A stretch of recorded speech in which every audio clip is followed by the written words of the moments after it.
Siddhartha, are you speaking? You are on mute. Sorry, very sorry. I forgot to unmute myself. What happened? Okay. Uh, Thank you very much, Oddoy, for inviting me for this presentation, the application of artificial intelligence in economics. There's a wide variety of areas that artificial intelligence is currently being used in economic analysis, and I will just briefly mention two of these areas where artificial intelligence has been used: sentiments and uncertainty. So, how artificial intelligence AI helps to calculate sentiments and uncertainty, and how these are relevant for economic outcomes. So, in this lecture, I will discuss few examples where artificial intelligence techniques has been used in economic analysis. One is calculating sentiments and uncertainty from internet search, and second, the calculating sentiment and uncertainty from text. In natural language processing techniques are used to calculate sentiments and uncertainty. Uh, so before going to how artificial intelligence is being used to calculate sentiments and uncertainty, let me just briefly explain why, to what extent these sentiments and uncertainty are important for economic analysis. So this is very core economics. In core economics, we write down the aggregate supply of economy in this simple linear equation, where YT is basically the output or GDP at the time period T. Pi T represents the inflation rate of the economy at the time period T. Pi TE is the expected inflation rate at the time period T. UT is uncertainty, and alpha is basically the responsiveness of this difference. So that means uh, when this expected inflation changes, you see this data of GDP is readily available. Data of inflation rate is also readily available. What is not available readily is basically the expected inflation, this pi TE, which affects my GDP or output, and uncertainty UT, that also affects my GDP or output. This is where the AI techniques comes into use. It helps us to calculate expected inflation, this pi TE, and it also helps us to calculate uncertainty, so that I can put those values, I can plug those values in this equation, and to check what extent the fluctuations of my GDP over here. Okay, so changes in inflation expectation and uncertainty affects output. So I'll discuss over here how, to what extent and how this artificial intelligence can be used to calculate this expected inflation, and to what extent artificial intelligence can be used to calculate this uncertainty term UT. Okay, this is the standard production function in economic analysis. So people who has already taken some of the courses in economics, let's say, they're already, I think, exposed to this particular functional form. Production function, output depends on labor employment and the capital employment.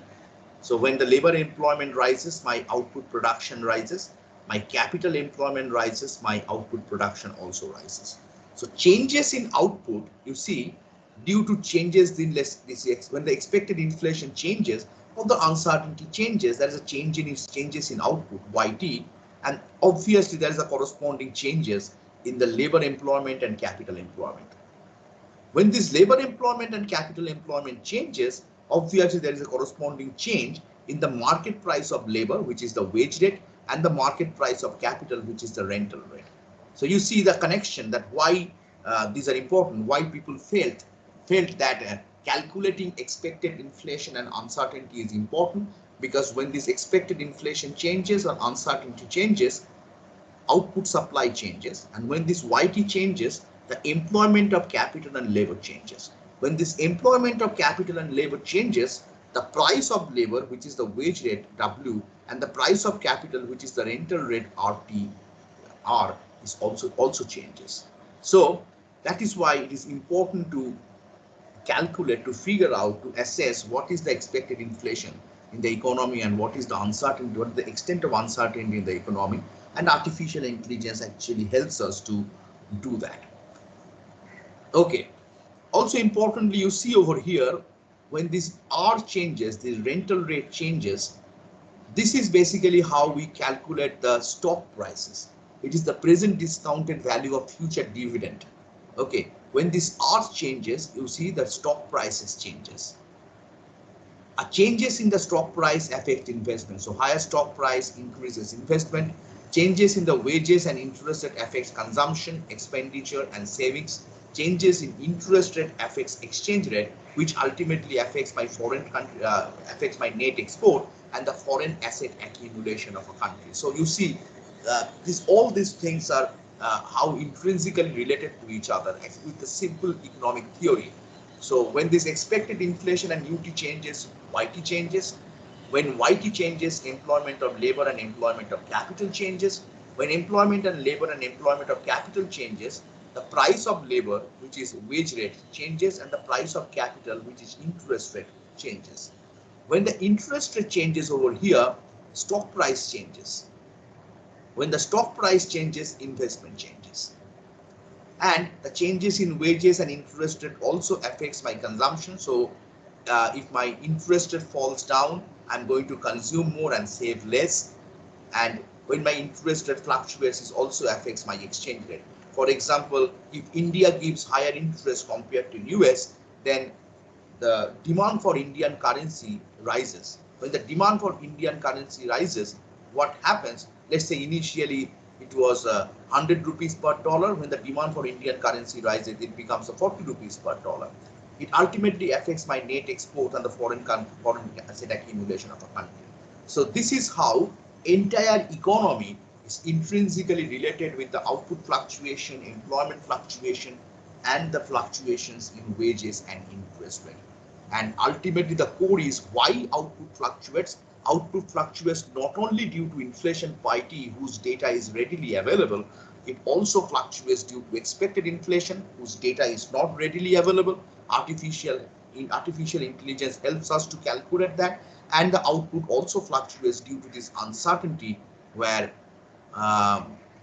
artificial intelligence also helps us to calculate that. And this is exactly where I concentrate, to what extent and how artificial intelligence can be used, and people and are being used actually to calculate this YTE and UT.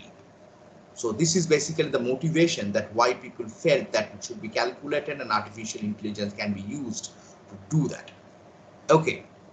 So first thing I will introduce is basically the Google trend. It's a very popular statistic nowadays. What is the Google trend? A simple definition: the number of time a particular word searched in Google at a particular period of time in a given region. Okay, suppose you search, let's say, artificial intelligence. Number of time a particular word is searched, that is number of time this particular word artificial intelligence is searched in Google at a particular period of time. It can be daily, it can be monthly, it can be weekly. That's a particular period of time in a given region. Let's say in India, let's say in Calcutta, divided by total number of searches at a particular period of time in a given region. Okay, so let's say you search a lot of words in a particular period of time, let's say 1 week. In the last week, let's say, a lot of people throughout the world, they have searched a lot of words, let's say, in Google. And also artificial intelligence is one of them. So suppose you want to calculate what is the Google trend value of this artificial intelligence word searched in Google. It's the number of times the artificial intelligence searched in Google last week in India, and the total number of searches last week in India. That's the proportion. Highest value is normalized to 100, and the rest of the values are actually adjusted accordingly. This is how the Google trend value of a particular word is calculated. This Google trend is basically the brainchild of Hall Arverian, a famous economist. Hall Arverian, professor of economics, University of California, Berkeley. he joined Google in 2002. So he was a very renowned professor, and basically we read his books. Basic textbook of microeconomics is basically everywhere throughout the world. Is Haller variant. So he joined after completing his tenure, let's say in University of California, Berkeley. He resigned over there and he joined Google in 2002, and he actually brainchild this Google trend statistic over here. And using that, what he did, he has written a group of papers using this Google trend. What he did is basically he tried to predict the automobile sales of US and the travel destination.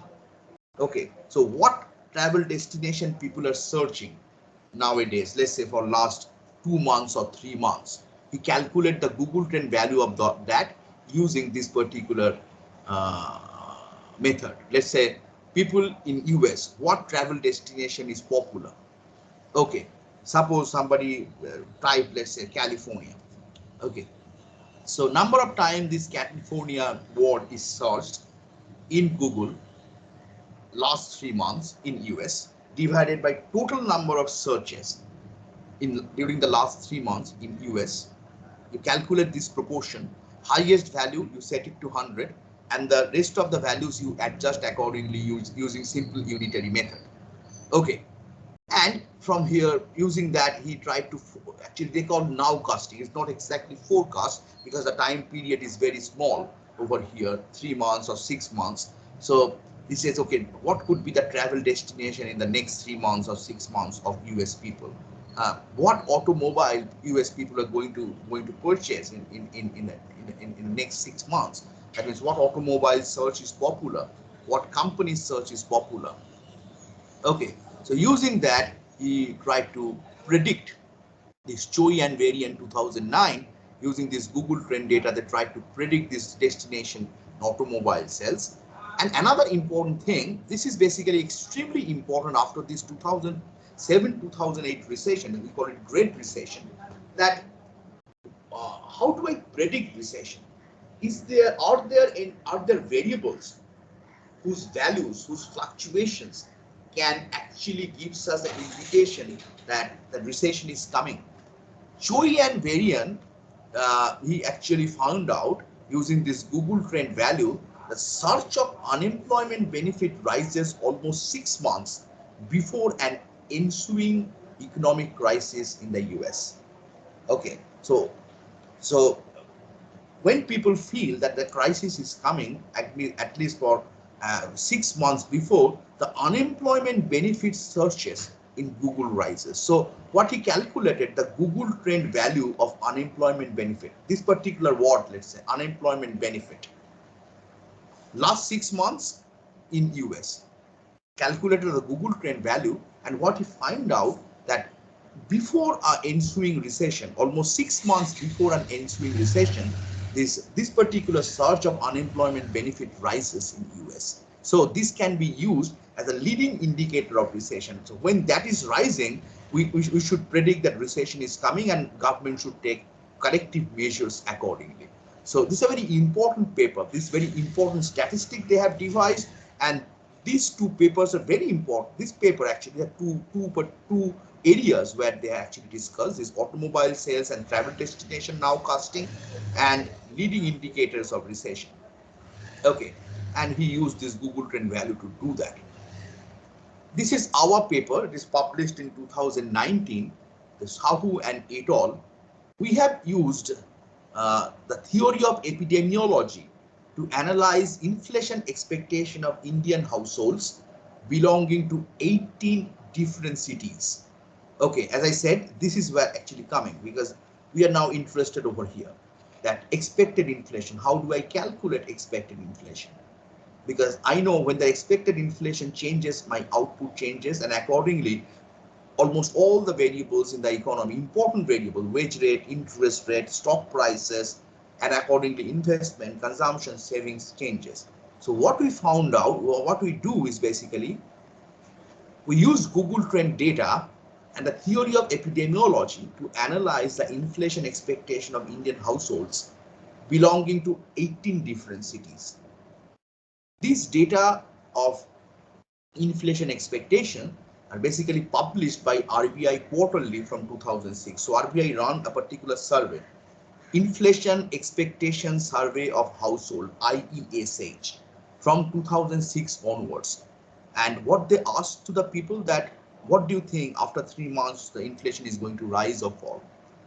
If they say it's going to rise, to what extent is going to rise? When they say it is falls, to what extent they're going to fall? So they have a list of questionnaire, and they actually ask this question to people belonging to different occupational class, let's say housewives, let's say teachers, let's say businessmen, people working in the financial sector, different occupational people. They actually ask this question, and accordingly they calculate that what people say, what is going to be the inflation after 3 months, and they publish that. What we did over here is basically we have calculated inflation expectation using the technique of Guzman 2011, and they have used a particular technique of the directional changes. I'm not going to detail in directional changes.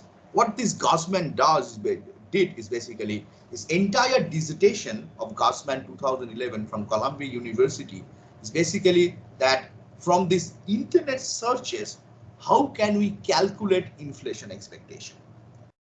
How do I use internet searches to calculate inflation expectation? So this is basically the formula the Guzman says, and we have used this formula over here, that this is the log of Google trend and log of Google trend lag, 1 period lag, Google trend value of inflation. Inflation rising, inflation falling. These are the kind of searches we are actually worked on, and we calculate this particular variable, this E by T GT. So it is basically the expectational. This is the expectational inflation based on Google trend using this formula. So this GT value coming from Google trend value. Let's say the search of inflation, Google trend value of inflation today. This is the Google trend value of inflation 3 months before. This is the actual inflation rate. Data is available 3 months before. Using this formula and following Guzman, I calculate this expected inflation rate based on Google trend. And this is basically the plot over here.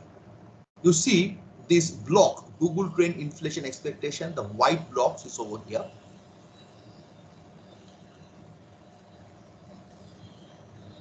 This star, household inflation expectation 1 quarter ahead. That means 3 months ahead inflation forecast published by RBI, their data, and this is basically the star, this star one. And the actual CPI inflation is basically the dotted black one.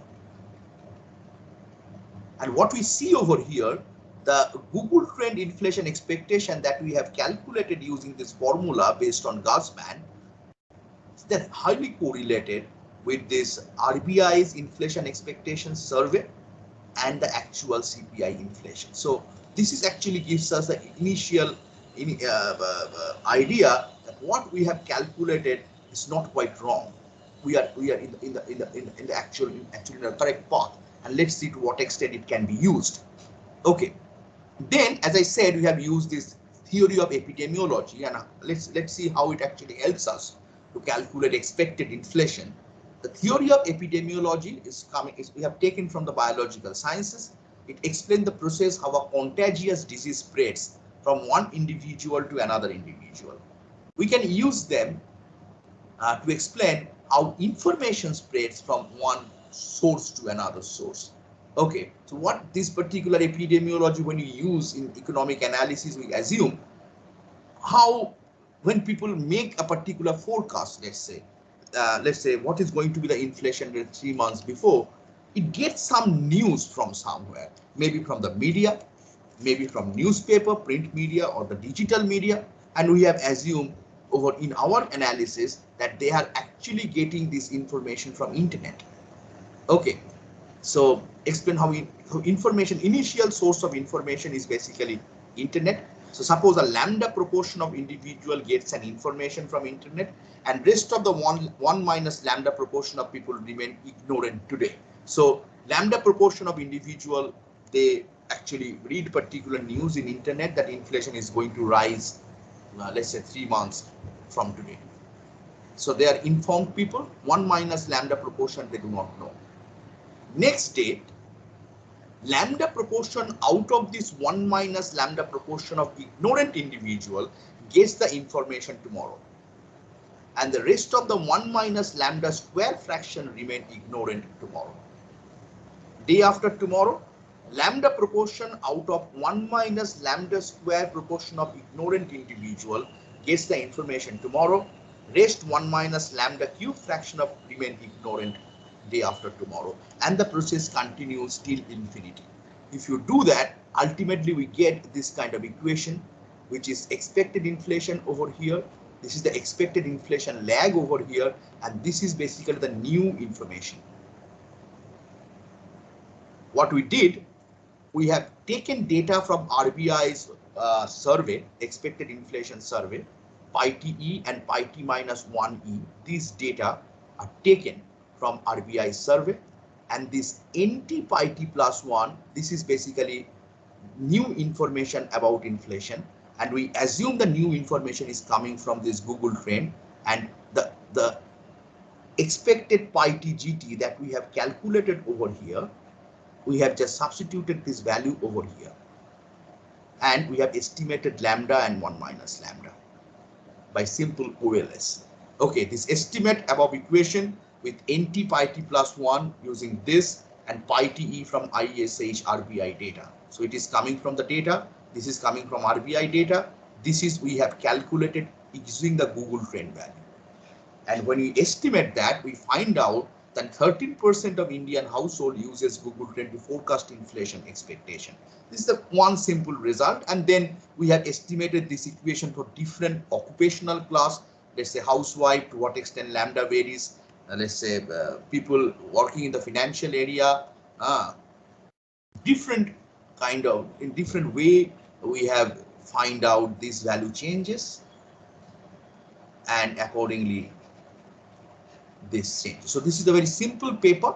We have used this simple internet and Google trend value to calculate expected inflation and see what proportion of people are actually in India. They're actually using internet to gather information, and we got 13%. Actually, I'll give you this particular one particular stuff. I think Carroll 2003.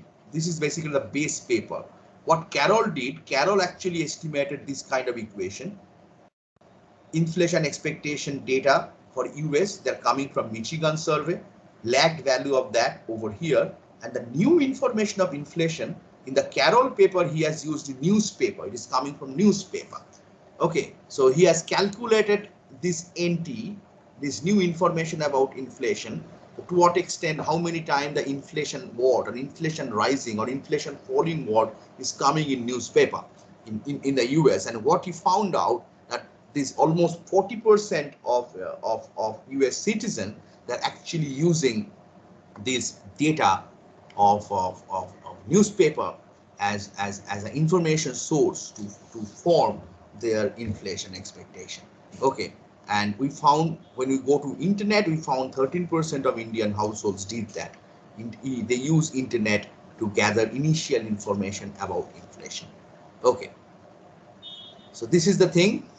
Google trend we have used in inflation expectation measure, and Google trend has been used in other purposes also. A few of them, let's say Cho et al. 2017, they used Google trend to analyze the spread of disease. Degridius and et al. 2015 used Google trend to analyze the stock market movements, and consequently in 2017 Akhmani et al. They used the Google trend to analyze the stock market volatility. So Google trend is a very popular statistic nowadays, where the artificial intelligence obviously has been used to form this particular statistic of Google trend, and it is used in different field, and one of the important fields where it is used is basically in economic analysis. And these are some few examples where Google trend has been used to analyze the stock market volatility, stock market movement, that means stock price movement, and also this calculation of inflation expectation, which is a very important statistic for economic analysis. The expectation matters, and we have seen that why expectation matters, because when the expectation of inflation changes, output production changes, employment of capital and labor changes. When that changes, wages and interest rate changes. When the interest rate changes, stock prices changes, consequently investment changes, consumption, savings, and everything changes. So here how we have used Google Trend to calculate expected inflation. Okay. Next topic we will discuss that this QT term, how this artificial intelligence technique has been used to calculate this uncertainty. And before that, any question from the student side?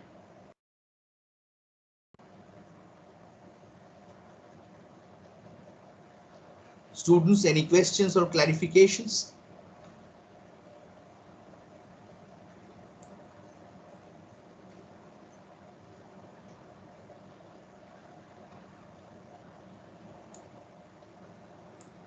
Okay, so now let me go to this next part where the artificial intelligence has been used to calculate this uncertainty. Okay, so 2 or 3 paper I will discuss over here. For Bilgin et al. 2019, the calculated economic and financial uncertainty index using Google Trend and analyze its impact to unemployment rate, stock market return, consumer confidence, etc. for Turkey. Okay, so this is how this particular paper they've used Google Trend data. Let's say there are certain words I will come to that. There are certain words people have already classified that these are the words important for economic uncertainty. Okay, so this is mentioned later over here somewhere. I'm coming to this. Right, yes, yeah. So this particular McDonald 2011 dictionary, they have a dictionary of words that signifying uncertainty tone relevant for economic analysis. So they have 260 words they have identified, and those 260 words has been given in this McDonald 2011 dictionary, and those 260 words are basically the uncertainty words relevant for economic analysis. So this paper, this Bilgin paper over here, they have actually used, okay, some of the words among those 260 relevant words, which is relevant for Turkey, let's say, they have identified it somehow, and they found out that what is the Google Trend value of those words searched in internet in Google Trend. And based on that, they have calculated this uncertainty index for Turkey. Okay, and they found out there are some important historical events where the uncertainty should fall in Turkey or uncertainty should increase in Turkey. They're actually getting matched what they have calculated from Google Trend. Let's say Turkey's debt crisis in let's say 2018, the uncertainty index has increased. Okay, global financial crisis in 2008, uncertainty index has increased. Okay, so the uncertainty index this is how they have actually substantiated that the uncertainty index they have calculated, that matching with the events of Turkey. And after that, calculating the same from the Google Trend, they analyze its impact on the unemployment rate, stock market return, consumer confidence. This is basically the consumer confidence index for Turkey. The identical consumer confidence index are also getting published by RBI from, like I saying, quarterly from 2008 onwards. Okay, it is also available for India. It is getting published by RBI for 2018. So one might be interested to do. I did some similar kind of analysis for India if somebody wants that, calculating this uncertainty index for India, and then check to what extent the consumer confidence is associated with uncertainty. And also this uncertainty index that you calculate from here, you can substitute these values over here. This is uncertainty, and you check to what extent this GDP fluctuation is associated with this uncertainty. So this is how I have we have used Google Trend to calculate expected inflation. These papers have actually used the Google Trend value to stock market movement and stock market volatility.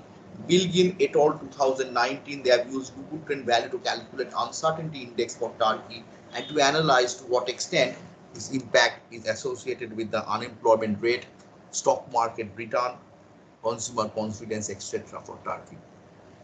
Carroll, I have already said that this is basically the base paper that we have used for our analysis.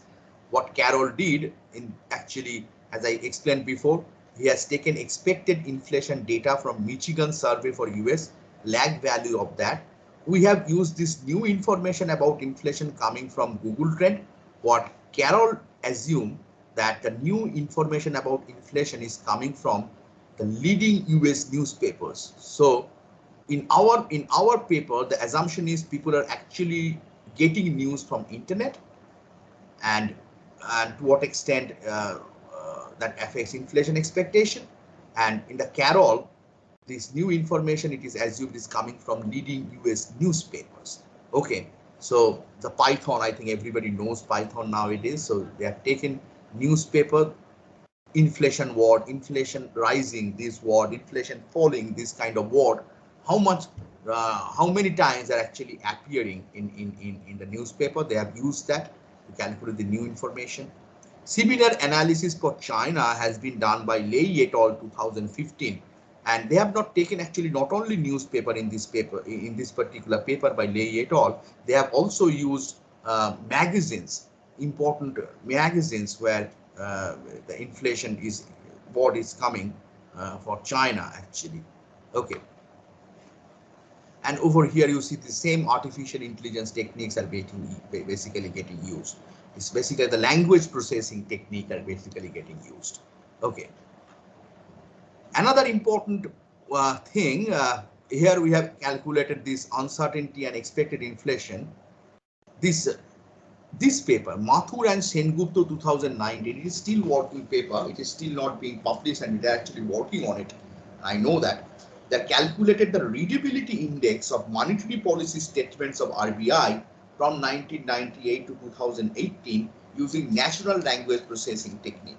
Okay, what is their hypothesis over here? Their hypothesis is more readable monetary policy statements has greater impact on economic variable. Okay, suppose RBI directly says that I am going to decrease interest rate next quarter. It has more impact instead of a very convoluted statement which ultimately leads to, let's say, interest rate rising or interest rate falling. So readability index they have calculated using this particular formula is basically given by Farr and Jenkins and Patterson 1951. It's basically the proportion of one syllable words per 1,000 words. This is basically the interpretation. And when they have calculated for different RBI's governance regime, this is Bimal Jalan regime, this is Y.V. Reddy's regime, this is Subba Rao's regime, Raghuram Rajan's regime, and this is basically the Monetary Policy Committee regime, where I think Urjit Patel was RBI governor. And more negative value is less readable statement. And you see over here from Subba Rao, it is highly readable. Rajan over here, and Monetary Policy Committee is over here. So these three regime, Subba Rao, Rajan, and MPC, the monetary policy statements are more readable for RBI. And when you go to Bimal Jalan and Y.V. Reddy, they're very much less readable. And what they have found out that what is the impact of that, this readability on stock market, on, let's say, inflation rate, let's say unemployment rate. These are the kind of stuff they have used. So this readability index and their relation with those major economic variable, let's say GDP, unemployment, inflation rate, and the stock market. Okay, so over here again the kind of this artificial intelligence techniques, especially the natural language processing technique, has been used to calculate this important index and then in economic analysis. Okay, So I'm not going in detail of that, what they have found. They analyzed the impact of this readability index on the stock market volatility of return of India. Hansen and McMahon 2014 and Smiles and Apergis in 2017, they have done similar analysis for US using computational linguistic approach. Okay, so it's getting extremely popular that how do you read text and what is the sentiment of that text, and economists are actually using these sentiments for economic analysis.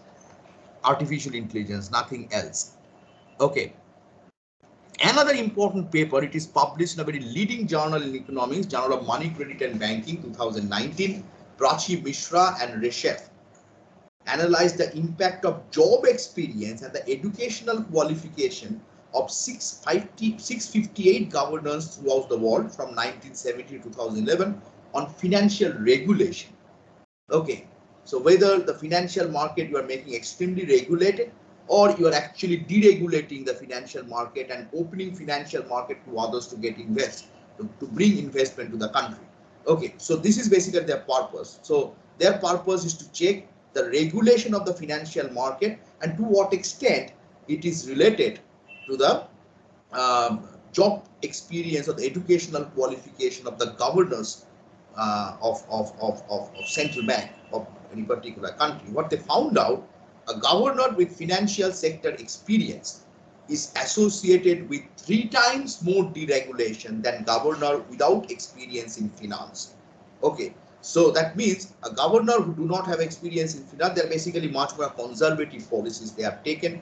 Their financial market is much more closed. They do not actually open it up or encourage investment over here, but the governor with the finance experience are much more deregulated. They actually encourage international investment to come in a particular country. This is basically some figure from the paper. Is basically for all countries the proportion of governor having any private financial sector experience, either degree or work experience in the financial sector. For taking all the countries together, this is how it changes. In 1970, the proportion of governor throughout the world having private financial sector experience is something between 0 to 0.1%, and it rises to something like 0.3% is 2003. High income country in 1970, governor with the financial sector experience in the high income countries 0.1%, it rises to 0.3%. Middle income countries steadily has increased from between 0 to 0.1% to 0.4%, but the low income countries is almost over here, it's remain almost same over here. Okay, so over the time, at least in the high income country and the middle income country, they are much more prone to hire their central bank governor who has some experience in the financial sector, or they have a degree in financial sector. Especially the degree you can see over here. In 1970, almost 70% throughout the world, 70% of the governor, let's say, have economic degree, and in 2010 it rises to something like 75%. Finance and banking degree 1970 less than 2%, and it rises to something like 8%. Business degree 10% to let's say 18%. Law degree, it has fallen down. So from 1970, maybe almost 15% of governors of the world has law degree, but now it has fallen down to something like 5%. Okay, so these people are actually over the time realize that governor of central bank should have some sort of exposure to economics, finance and banking and business degrees, and you see throughout the world is rising. The proportion of governors having degrees in economics, finance and banking and business degree, they're much more eligible. People are thinking to get appointed as governor of central bank, and they found out this. And you see over here another important figure from this paper. This is governor from BA degree in 1970. 30% of the governors throughout the world They have a BA degree, and it has steadily has fallen down to something like 10% in 2010. So in the 2010, only 10% of all the governors throughout the world, they have a BA degree, and much more, they are much more concentrated on the PhD degree. In the PhD degree, it is something like more than 48%, something like that. MA degree is basically the 40% of the governor has a MA degree, 45% of governor in 2005 is basically 2010 is having PhD degree, and BA degree they're only 10% or something like governor. That's actually steadily has fallen down. This is basically what they have calculated in this paper. They have analyzed this Prachi Mishra and Reshet paper, that the educational qualification and the job experience of central bank governors, whether they have any impact on the deregulation, the kind of policies they're actually taking. This because the central bank takes policies that whether to what kind of inflation measure we should take, what should be the target of inflation, whether we open up our capital market or close our capital market, regulation, deregulation, and they have analyzed that, and they found that governor with the financial sector experience is associated with 3 times more deregulation than a governor without experience in finance. Ultimately, you see the technique they're using, a natural language processing technique. Okay, artificial intelligence comes into picture. Benani 2018 against a media uncertainty index. Again, a kind of uncertainty index. The frequency of uncertainty was divided by total number of words, and this frequency of uncertainty number of times media used words like 260 uncertainty word listed in McDonald's. Okay, this is basically they have calculated uncertainty index, and they have using the technique of computational language processing as follows, and analyze its impact on European Central Bank's policy rate, interest rate. That means just like in our repo rate, in our case, the European Central Bank's policy rate is basically similar to this repo rate. They have calculated to what extent this uncertainty uncertainty index, this actually they assume it represents the uncertainty of the economy, and to what extent it affects my interest rate. Okay, so this is basically the uncertainty they have calculated, and you see over here, this is basically your 2007-2008, the major crisis, the global financial crisis. Over here, the uncertainty index has increased. Again, in September 13 and September 14 over here, there is a spike over here, uncertainty index. Okay, in Europe. I think this is basically the Brexit period, something like people are actually working on. So this is a very, in nutshell, a very small presentation, how different techniques of artificial intelligence are being used in economic analysis and how they're actually using it. So AI helps quantifying sentiments and uncertainty, which has impact on economic outcomes. We have explained that how it has impact in outcome. Natural language processing, computational language processing, they are actually being used, 3 widely used AI techniques, people are using it. And assessing sentiments and uncertainty based on internet search and Google Trend are also being widely used in economic analysis. So these are, as I said, there's a wide variety of artificial intelligence are being used.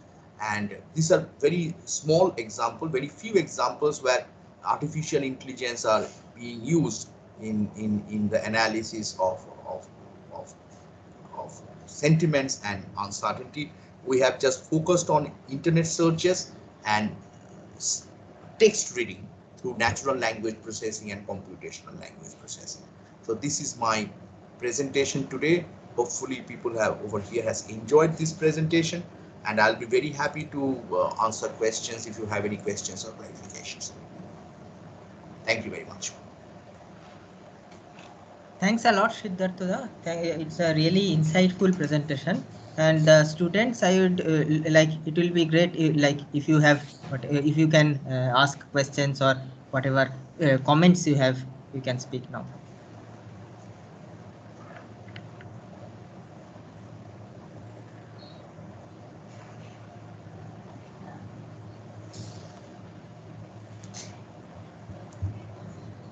No? Okay, so in this talk, we repeatedly heard Professor Siddhartha Chattopadhyay mentioning sentiment analysis or identification of keywords in documents and so on. So, like as he said several times, like AI techniques are often used for these kinds of sentiment analysis. Like given a sentence, it will contain, of course, many words. So a sentence encodes some positive sentiments for some aspects and some negative sentiments for other aspects and so on. The overall sentence can express either positive sentiment or negative sentiment or maybe mixed sentiment. So to identify what exactly are the aspects which are about which a positive sentiment is being expressed, about which aspects a negative sentiment is being expressed and so on in a document, we need intelligent text processing techniques, which are you can say is a baby step towards natural language processing. So what we will do in the remaining few lectures of this subject is that we will actually take a dive into some of the techniques which are used for this purpose. That is to say, text mining with the purpose of things related to sentiment analysis, because that is extremely important for economics, as we learned from this lecture. Okay. So, so as you know, in the next Monday's class, 5 to 6, we will have the test of module 3. The following Thursday, which is November 4, is a holiday for Diwali. And so we will have our next lecture on the next Friday. Okay.